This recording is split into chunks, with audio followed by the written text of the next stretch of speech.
আল্লাহ তখন জান্নাতীদেরকে একটা ডাক দিবেন, বলবেন, ও জান্নাতীরা, এই কোরআনের ভেতরে বিশ্বনবীর কণ্ঠে জান্নাতের যে নাজ, নিয়ামত, সুখ, স্বাচ্ছন্দ্যের ওয়াদা আমি দিয়েছিলাম, সব কি পাইছো?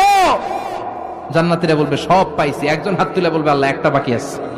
আল্লাহ বলে, কি পাস নাই? আল্লাহ আমনেরে পাই নাই।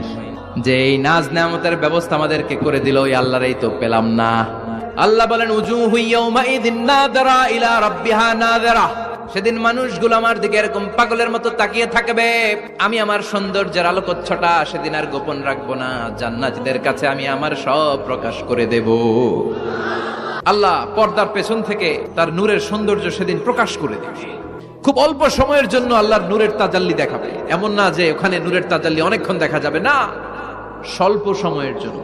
1 সেকেন্ডকে 1000 ভাগ করলে হয় 1 মাইক্রো সেকেন্ড, 1 মাইক্রো সেকেন্ডে অনেক ভাগ করলে হয় 1 ন্যানো সেকেন্ড। এরকম 1 ন্যানো সেকেন্ডের নূরের ঝলকানি।